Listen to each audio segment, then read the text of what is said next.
Hey guys, I got asked a question about Psalm 91. I've been seeing it floating around the internet and hearing it in people's mouths about how we as Christians can claim this psalm and have absolute protection from the coronavirus or any type of sicknesses or diseases and whatnot. And well, the short answer is no. We are not promised absolute protection from diseases and viruses and warfare or trials in this life, affliction, persecution. Actually, in the New Testament, we're told that we are to rejoice in trials, that we are to expect persecutions and tribulations, and so. So let's deal with this Psalm 91 issue. So what Psalm 91 in some of the verses says here, it says, surely he, talking about God, shall deliver you from the snare of the fowler and from the perilous pestilence. He will cover you with his feathers, and underneath his wings you shall take refuge. And it goes down, verse 5, you should not be afraid of the terror by night, nor the arrow that flies by day, nor of the pestilence that walks in darkness, nor of the destruction that lays waste at noonday. 1,000 may fall at your side, and 10,000 at your right hand, but it shall not come near you. Only with your eyes shall you look and see the reward of the wicked. And it goes on, and you can read that on your own in Psalm 91. And a lot of people are claiming that as if it's some kind of inoculation you can give yourself. If you just believe that that's what's going to happen, it's going to happen. So basically, if you believe it, it creates a reality and you will receive this divine protection. But you got to have the faith to receive it.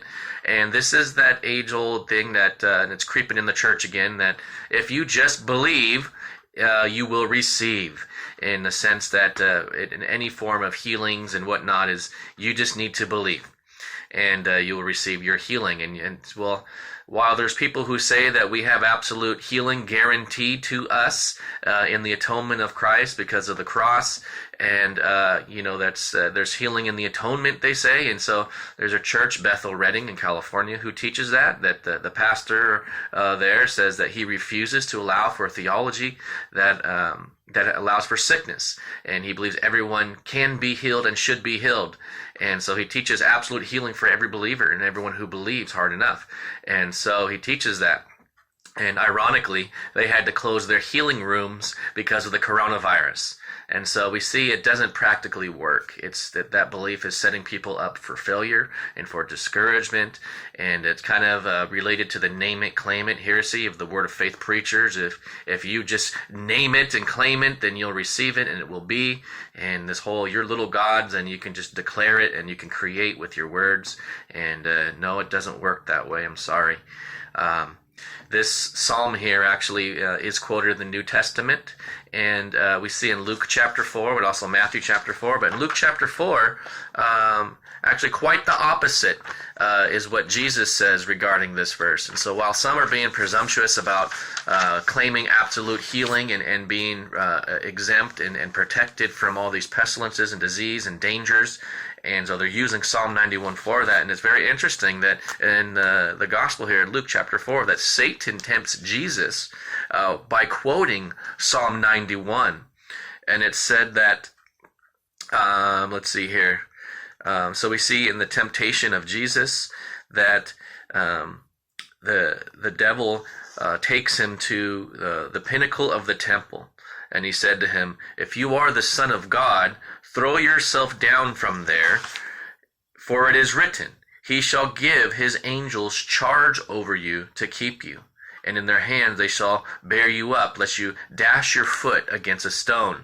And Satan is quoting Psalm 91, saying, Jesus, just throw yourself off. And because it said you have absolute protection.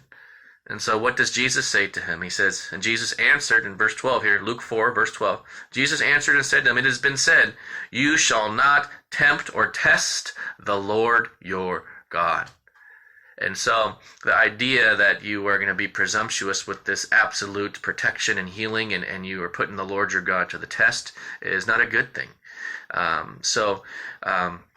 that's what I believe people are doing today, and some just not knowing these doctrines and these things, just kind of in good faith and just with a clear conscience, and just they like, yeah, and they're using this verse as an encouragement for people, and there's nothing wrong with that. But we got to keep in mind, yeah, God can protect us. God has done healings and does miracles, but we're not always promised it. And so we're actually called to trust God in the midst of these trials, and to trust in His love and His presence, that He is sovereign, and that He in His wisdom is working it out, and that He loves you. And so love you guys. Hope that helps some of you. And so let's trust Him during this time of quarantine with the coronavirus and everything going on. And let's look to Him. Let's keep our eyes fixed upon Him. And He said He'll give us His peace and His joy, come what may. And so